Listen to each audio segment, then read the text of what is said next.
Sa oras.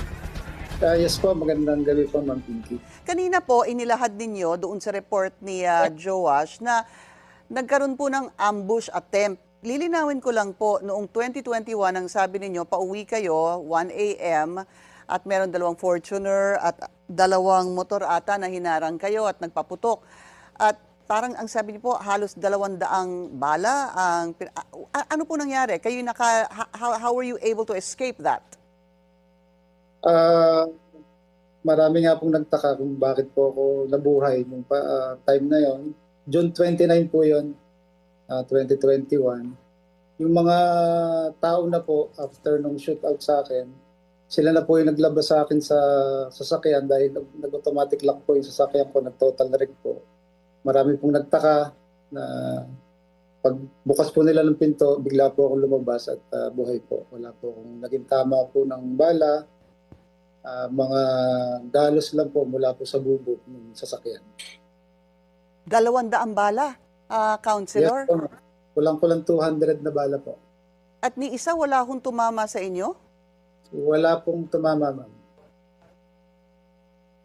At May nasundan na rin po. Nung nakaraang pong 2008, may nagtangka na rin po sa akin, inambush din po ako. 97 na bala naman po. Wala rin pong tumama. Mm-hmm. Pagkatapos po nung nangyaring yon, ang sabi nyo, yung mga humarang din po sa inyo, ang humila sa inyo, sa inyong sasakyan, mag-isa kayo, sabi niya wala kayong driver. Yung pong mga bystander na po, yung pagkaalis po ng mga namutok sa akin, kala siguro nila patay na ako. So nag-aalisan na po sila. And yun po, yung mga taong sumaklolo po sa akin ang nagbukas na po nung sasakyan ko kasi nag-automatic lock po yung mga pinto. Bulletproof, I assume, yung sasakyan, sir? Hindi po, ma'am. Total wreck po yung sasakyan. Nakikita niyo po yan, ma'am, nung interview po ako sa GMA. Opo. Opo. At obviously, may police report po nito nung June, nung 2021, maybe a day after. Ang totoo niyan, ma'am, sa media lang po yan lumabas. Pero yung mga police report po, kaya po ako nagtaka, after 31 days po, saka lang po nagkaroon ng proper investigation. Nung pong nagreklamo na ako sa DILG, ma'am. Noong nagreklamo ho kayo saan, sir? Sa DILG po. Nagpadala na po ako ng letter noon kasi barangay captain niya po ako noon. Inambush nila ako tapos wala pong nangyaring proper investigation. So nag-letter po ako sa DILG. Tsaka lang po nagkaroon ng investigation yung R7 and combined po ng PNP Calamba. After 31 days, ma'am. Kaya po malaki ang suspecha ko na talagang mga pulis po ang nag-ambush po sa akin panahon na yun. Ano ho ang motibo sa palagay ninyo sa naging pagtangkang pagpatay sa inyo?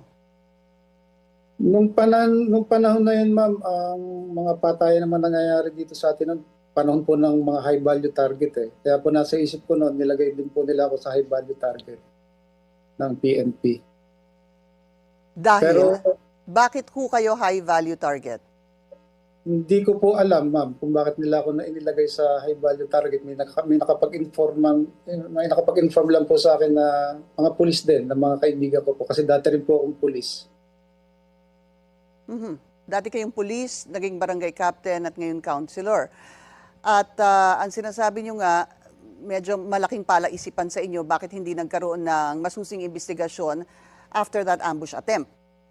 Yes po, ma'am. Sa kabila po noon, nung maging city councilor na po ako, tuwing lalapit na po yung anniversary ng ambush sa akin, taon-taon po ako nagpapadala ng email sa Office of the President. Meron lang po yung report ang DILG. Ito na nga po yung cross-matching. Nung nag-request na po ako ng cross-matching, yun nga po, meron pang 2 ambush victim din po rito. Yung si Police Captain Jeronimo, saka si ex-Police Chavez,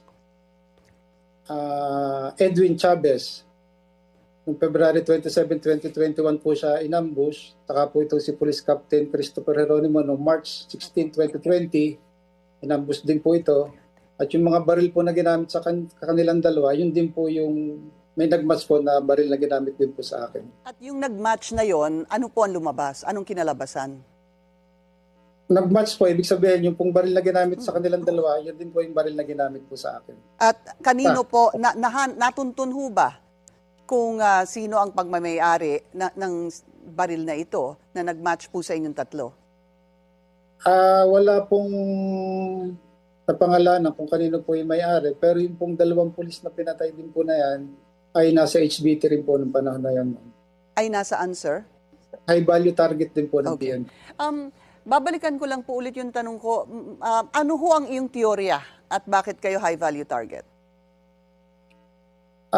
Wala po akong idea mo kung bakit nila ako nilagay sa HBT kasi ang alam ko noon, ma'am, marami pong nailalagay sa HBT kahit wala naman pong kinalaman sa drugs, nilalagay nila para po pagkakitaan po ng mga tiwaling pulis po natin. Sila I po see. nagpapalaki ng pangalan para Aha. ho may mga So may reward mga money. nangingikil sa inyo.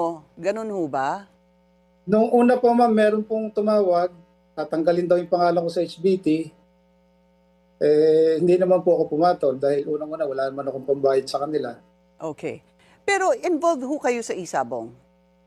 Nag-online po ako, master agent po.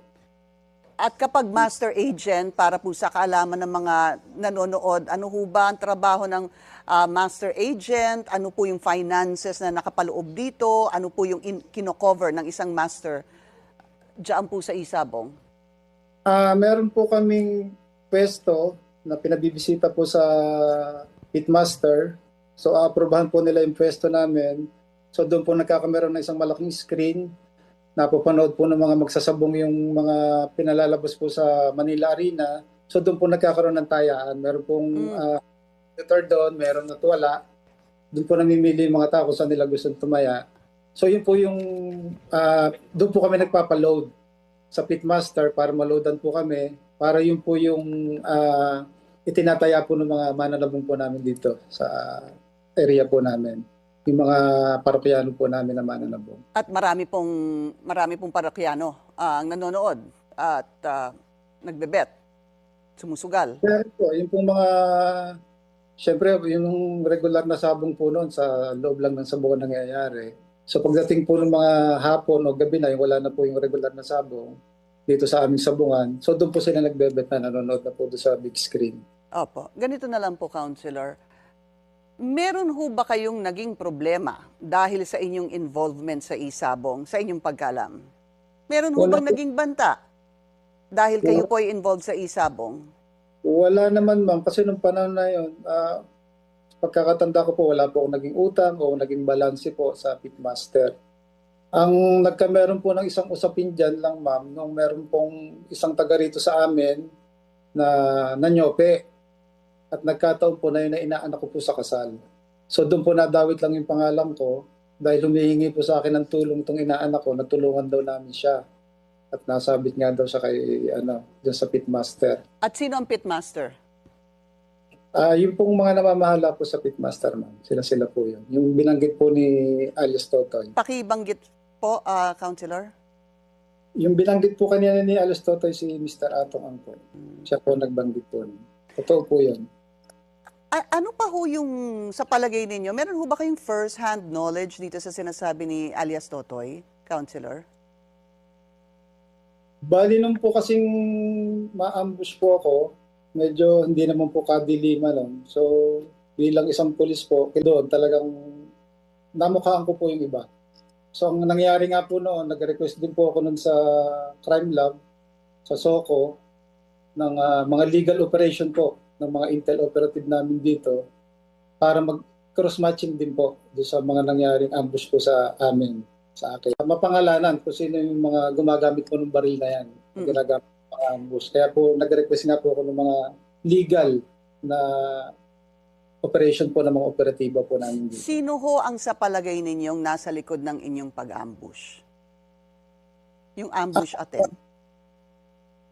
Isang usapin po yan dito sa amin kasi nga po, yung pong report po nung R7, yung pong investigation po ng Region 4A, at saka po ng PNP Calamba, ay wala pong pumirma na higher officer. Kaya po ako nagtataka, ba't wala pong pumirma? Kaya hindi po nila may labas yung report. So siguro po yung mga dapat na pipirma doon, siguro po siyang may kinalaman kung bakit po hindi nila nilabas yung report. At after 1 days pa po bago sila nagpa-investiga. Kilala niyo ho ba si Mr. Atong Ang? Yes po. Actually, nakakarating po ako sa farm niya, sa Sinuluan. Okay. And ito pong sinasabi ni alias Totoy na allegedly si Mr. Atong Ang daw ang mastermind dito sa missing Sabongeros. Is there anything that you know about this? Meron ho ba kayong maibabahagi hinggil dito sa sinasabi ni alias Totoy? Because I think he's appealing to you na maging testigo din. Actually, ma'am, wala po akong knowledge talaga dyan sa mga nawawalang magsasabong o kung sino man po ang mastermind. Pero yung mga gumagawa po dyan po mayroon po mga nagbubulong sa akin kung galing din po ako sa Intel Operatives na sila po yung mga nandudukot sa mga nawawalang magsasabong. Ano po ito? Mga pulis? Yes po, ma'am. Okay. Ito po, Yung suspect ko talaga nung ambushing po ako, sila rin. so yung sinasabi niyong posibleng involved sa pagkawala ng mga missing Sabongero at yung ambush attempt po sa inyo ay is the same group of policemen. Yes po, ma'am. Gaano ho kataas, Counselor, yung rango? Meron pong police colonel, full pledge, isang lieutenant colonel, at mga kapitan po. Mhm. Opo. Are you ready to identify them, sir? Siguro po sa proper venue na lang po, ma'am. So, kayo ho ba ay tatayong testigo laban dito sa mga pulis na sinasabi niyong involved dito sa kaso ng mga missing Sabongeros? Yes, ma'am. Apat na taon ko po inantay itong tamang pagkakataon, ma'am. At ngayon po nga po sa deklarasyon po ni Totoy o ni Dondon, nagkaroon na po ng linaw. At kailan ang meeting niyo with Secretary Boying Remulla, Counselor? Ina-arrange ko lang po sa attorney ko po para po pag-arap ko po kasama ko na rin po yung aking mga abogado. Pero